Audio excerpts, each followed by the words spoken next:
بسم اللہ الرحمن الرحیم۔ ناظرین السلام علیکم، میں ہوں آپ کا میزبان صابر شاکر۔ آج ہسٹوریکل ڈے ہے، تاریخ ساز دن ثابت ہو سکتا ہے پاکستان کے لیے، پاکستان کے مستقبل کے لیے، کہ پاکستان میں آئین کی حکمرانی ہوگی، آئین کی بالادستی ہوگی، قانون کا تصور ہوگا یا نہیں ہوگا، رول آف لا ہوگا، ریٹ آف اسٹیٹ ہوگی، اداروں کی عزت ہوگی، اداروں کی تقریم ہوگی، اور یہ کہ آئین ہی سب سے سپریم ہے، آئین کے نیچے سب ہیں اور آئین سے بالا تر کوئی نہیں۔ آج اس کا فیصلہ ہونا ہے، ہسٹوریکل ڈے ہے، کیونکہ آج یہ فیصلہ ہونا ہے کہ یہاں پہ مائٹ از رائٹ، جس کی لاٹھی اس کی بھینس ہوگی، یا پھر کچھ قانون ہوگا، کچھ آئین ہوگا، جمہوری اصولوں کو پامال کیا جائے گا، یا جمہوری اصولوں کو جو عالمگیر اصول ہیں ان کے مطابق معاملات کو آگے بڑھایا جائے گا۔ یہ امور مملکت آئین پاکستان کے تحت چلنے ہیں، یا پھر جمہوریت کے اندر چھپی ہوئی بدترین آمریت جو ہے وہ مسلط رہے گی اور اسی کے تحت یہ سب کچھ چلنا ہے۔ پاکستان میں آئینی اور شہری آزادیاں حاصل ہوں گی یا نہیں ہوں گی، کیونکہ آج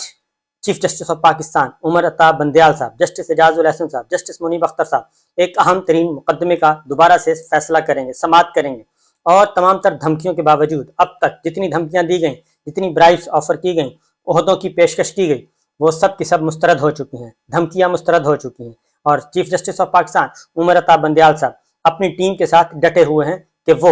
آئین کے تحت فیصلہ کریں گے، آئین سے بالاتر، آئین سے ماورا، نظریہ ضرورت کے تحت کچھ ایسا نہیں کریں گے، اور آئین کے اندر رہتے ہوئے وہ اپنا فرائض منصبی ادا کریں گے۔ ان کو روکا جا رہا ہے، ان کو دھمکیاں دی جا رہی ہیں، ان کو پہلے پرکشش مراحت کی آفر کی گئی، عہدوں کی آفر کی گئی، لیکن انہوں نے یہ ریجیکٹ کی۔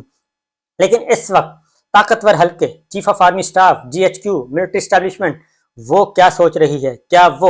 سپریم کورٹ کے ساتھ کھڑی ہوگی، آئین پاکستان کے ساتھ کھڑی ہوگی، اداروں کے ساتھ کھڑی ہوگی، یا پھر وہ اس غیر آئینی اور غیر قانونی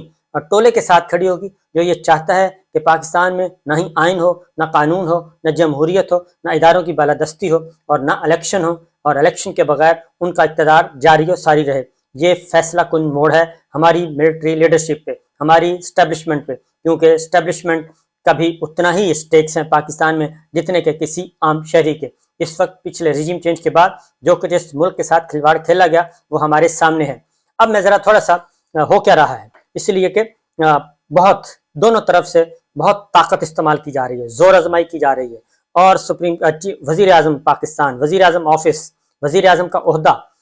پورے کا پورا ریاستی مشینری، حکومتی مشینری اس وقت سپریم کورٹ آف پاکستان کے ساتھ، چیف جسٹس آف پاکستان کے ساتھ، ان آنریبل ججز کے خلاف ایک سینہ سپر اور چوری اور سینہ زوری کی طریقے سے آگے بڑھ رہے ہیں اور ان کو دھمکا رہے ہیں۔ اور ایسے موقعوں پہ ہماری طاقتور حلقے، ہماری اسٹیبلشمنٹ کس سائڈ پہ کھڑی ہے، وہ کیا فیصلہ کرنے والی ہے، یہ ایک اہم ترین معاملہ ہے۔ کیونکہ وکلا،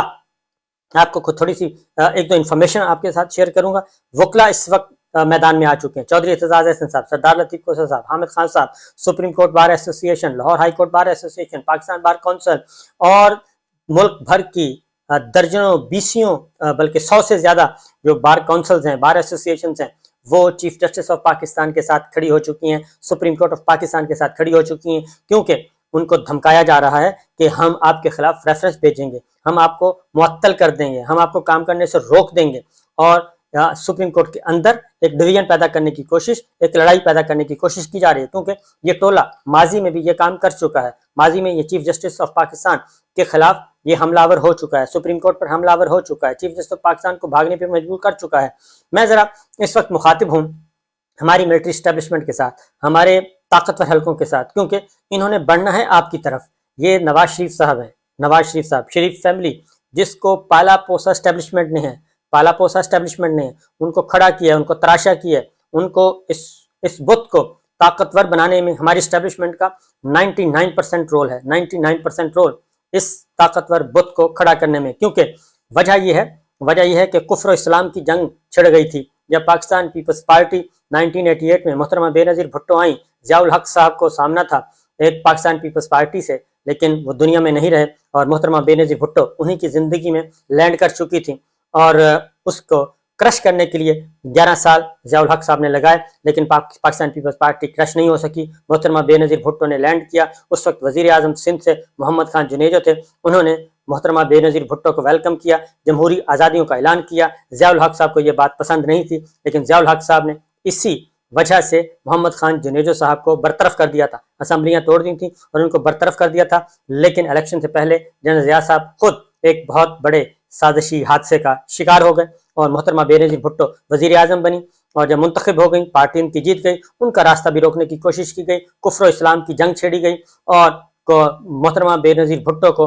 کی وزارت عظمیٰ کو کفر سے تشبیہ دی گئی اور نواز شریف صاحب کو عالم اسلام کا ایک لیڈر بنا کے کھڑا کیا گیا۔ رائٹ ونگ کے ووٹ، رائٹ ونگ کی قیادت نواز شریف صاحب پہ کروائی گئی، اور یہ ساری چیزیں ریکارڈ پر موجود ہیں۔ اس کے بعد کیونکہ یہ ساری چیزیں جو ہیں یہ آج کے دور سے ابھی یہ ان کے ساتھ جڑی ہوئی ہیں، جو میں آپ کو تاریخ بتا رہا ہوں۔ نواز شریف صاحب کو مسلسل محترمہ بینظیر بھٹو پاکستان پیپلز پارٹی کے مقابلے میں کھڑا کیا جاتا رہا، اور یہ جتنے بھی کردار اس وقت ہیں عمران خان صاحب کے خلاف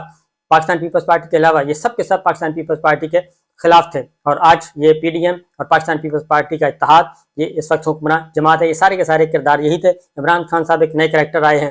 ہوا یہ 1997 کیونکہ نواز شریف صاحب بدستور اپنی طاقت کا استعمال کرتے جا رہے تھے، آگے بڑھتے جا رہے تھے۔ 1997 میں ہوا یہ کہ سپریم کورٹ پر ایک حملہ ہوتا ہے اور چیف جسٹس سجاد علی شاہ صاحب تھے۔ حملہ کیسے ہوتا ہے؟ اس سے پہلے ہوا یہ کہ پاکستان پیپلز پارٹی محترمہ بینظیر بھٹو کا زمانہ تھا، سجاد علی شاہ صاحب چیف جسٹس تھے، اور اس کے بعد الیکشن ہوتے ہیں۔ الیکشن میں مسلم لیگ نواز 2/3 میجورٹی سے جیت جاتی ہے، لیکن اس دوران نواز شریف صاحب کے ساتھ توہین عدالت کی کارروائی شروع ہوتی ہے ایک مقدمے میں، اور پریزیڈنٹ فاروق لغاری صاحب تھے، لیکن اس توہین عدالت کی کارروائی کو رکوانے کے لیے کوشش کی جاتی ہے، اور پھر سپریم کورٹ کے اندر سے ججز کو خریدنے کی کوشش کی جاتی ہے، اور یہ کام رفیق تارڑ صاحب کے ذمہ لگایا جاتا ہے۔ رفیق تارڑ صاحب کون ہیں؟ رفیق تارڑ صاحب ڈسٹرکٹ اینڈ سیشن جج بھرتی ہوئے تھے، اس کے بعد ہائی کورٹ کے جج بنے، پھر ہائی کورٹ کے چیف جسٹس بنے، پھر وہ سپریم کورٹ کے جج بنے، اور محترمہ بینظیر بھٹو کے ہمیشہ پاکستان پیپلز پارٹی کے اگینسٹ اسی کفر و اسلام کی جنگ میں پاکستان پیپلز پارٹی کے مقابلے میں ڈٹ کر کھڑے رہتے تھے۔ اور جب نواز شریف صاحب کی اسمبلی توڑ کے صدر اسحاق خان صاحب نے نواز شریف صاحب کو فارغ کیا، تو وہ اس بینچ کا حصہ تھے جس بینچ نے نواز شریف صاحب کو بحال کیا تھا، اور اس میں رفیق تارڑ صاحب نے اضافی نوٹ لکھا تھا صدر اسحاق خان کے خلاف، اور صدر اسحاق خان کے خلاف اسپیشل نوٹ لکھا تھا، اضافی نوٹ لکھا تھا،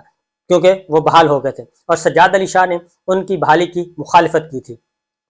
اس کے بعد ہوا یہ کہ 3 ججز کو، 3 سینئر ججوں کو اگنور کرتے ہوئے محترمہ بینظیر بھٹو نے چیف جسٹس سجاد علی شاہ صاحب کو چیف جسٹس سپریم کورٹ بنایا۔ رفیق تارڑ صاحب کو اس بات کا دکھ تھا، اور جب رفیق تارڑ صاحب ریٹائر ہوئے تو انہوں نے نہ ہی فل کورٹ ریفرنس اپنے اعزاز میں وصول کیا، اور نہ ہی سپریم کورٹ کا جو ڈنر تھا ان کے اعزاز میں اس میں شرکت کی، کیونکہ کفر و اسلام کی جنگ چل رہی تھی۔ رفیق تارڑ صاحب اس کے بعد جب یہ 1997 کا معاملہ ہوتا ہے تو پھر رفیق تارڑ صاحب نکلتے ہیں، اور کیونکہ یہ ساری چیزیں وہ ہیں جو رپورٹ ہو چکی ہیں، رفیق تارڑ مرحوم صاحب نکلتے ہیں اور وہ ایک بینچ کو مینیج کرتے ہیں، اور بینچ کو مینیج کرنے کے بعد چیف جسٹس سجاد علی شاہ صاحب کے خلاف بغاوت ہوتی ہے، اور اس بغاوت کے بعد یہ بغاوت ہوتی ہے نومبر 1997 میں، نومبر 1997 میں یہ فتح کر لیا جاتا ہے۔ بالآخر سپریم کورٹ فتح ہوئی، چیف جسٹس سجاد علی شاہ صاحب کو فارغ کیا گیا، اور اس میں ارشاد حسن خان صاحب کام آئے اور سعید الزماں صدیقی صاحب کام آئے۔ ارشاد حسن خان صاحب بعد میں پرویز مشرف صاحب کے ظفر علی شاہ کیس کا جو فیصلہ تھا وہ ارشاد حسن خان نے دیا، اور انہیں 3 سال کے لیے امینڈمنٹ کا اختیار بھی دیا، اور پھر چیف الیکشن کمشنر بھی بنے، سب کچھ اہم عہدوں پر رہے گی ارشاد حسن خان۔ سعید الزماں صدیقی صاحب چیف جسٹس سپریم کورٹ بنے، اور اس کے بعد وہ ان کو گورنر سندھ بنایا گیا، اس وقت بنایا گیا جب وہ بستر مرگ پہ تھے۔ یہ نواز شریف صاحب کا اعزاز تھا۔ نومبر 1997 میں سجاد علی شاہ صاحب کو جب فارغ کر دیا گیا اور سپریم کورٹ فتح ہو گئی، تو اس کے بعد اگلے چند ہی دن کے بعد یعنی کہ 2 دسمبر 1997 کو صدر فاروق لغاری صاحب